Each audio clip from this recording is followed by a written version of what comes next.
has rained and the wind is gone.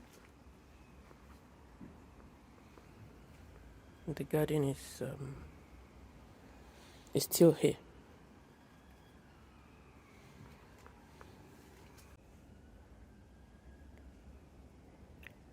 Having a look around in my garden. It's been a beautiful year. The plants have been blooming.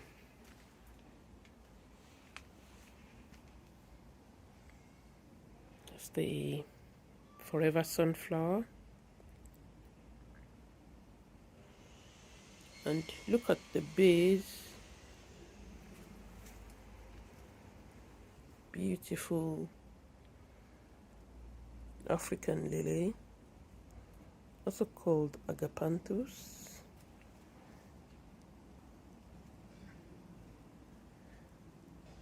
Blooming. The bloom is not yet full. It's on its way. The yellow dahlia.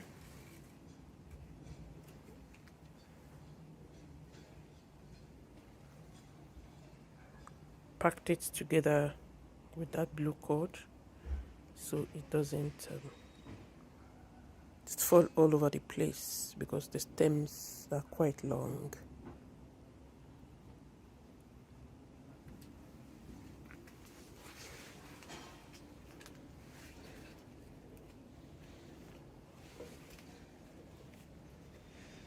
And then we have the daisies.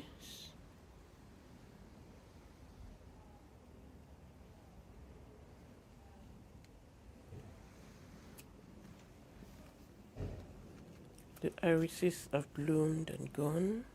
That's parsley. That's my avocado. The hosta.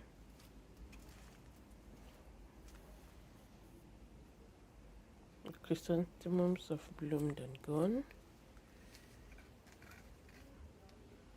The berries. The onion is flowering again this year. I just collect seeds from it. Verbena. I have a lot of them just sprouting. It's from dispersal of the seeds from last year. That's the sunflower on its way.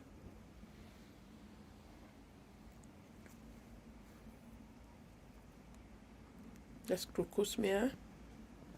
You can see there's a lot of them in that pot. Make sure you grow crocosmia in a container. Don't put it with other plants.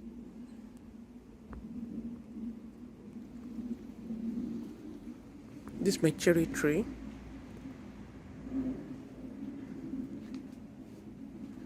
Lavender. And some more forever sunflowers. That's a pomegranate tree at the back. My fern. I can't really recall the name of this lovely flower. Comes back every year. And now there's 2 of them. There's a fig tree. Jerusalem artichoke.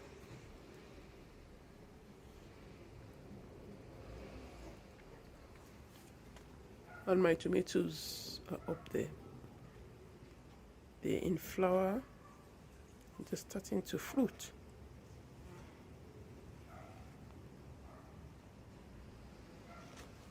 They'll get there. Because this is still July. These are my yucca trees. There's a tall one.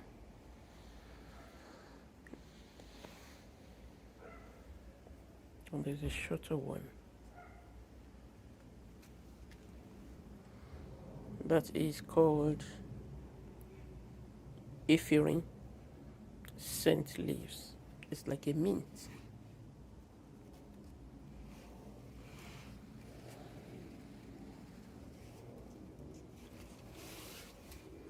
Go back to the verbena, starting to flower. It's a plain colored hoster. That's my black grass. The more sun it gets, the blacker it will grow. And this is my strawberry plant. It's a single plant. I'm trying to multiply it again for next year. So I've already succeeded in getting 1 and 2. So hopefully I'll get more before the season is over. The lilies just waiting for autumn. That's when they flower pink. And this is the cypress. It's about 2 feet tall now. I've grown it from seed. So these are all I have in my garden this year.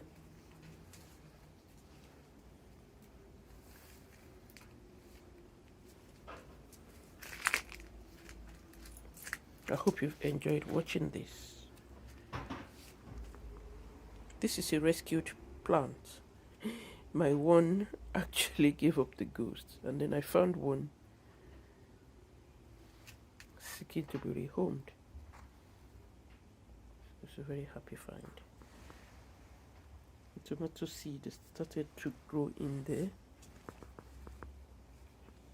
and that's the spider plant. So all in all, I'm really chuffed at this.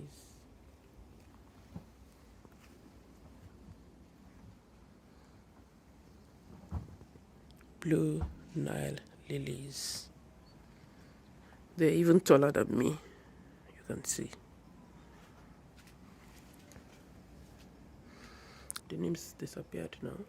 I'll write it and let you be able to tell what it is. How to grow any of these plants.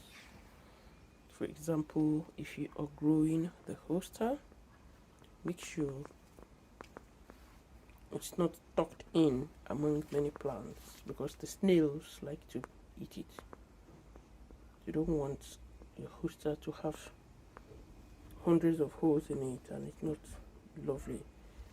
Let me show you that place here that's been eaten by snails. You can see that edge. Yeah, it's been eaten by snails. So if this plant was completely tucked in, then the snails will have more access. They enjoy it. That's one way to grow your hosta. Keep it away from being eaten by snails and slugs. Thank you for stopping by. Bye.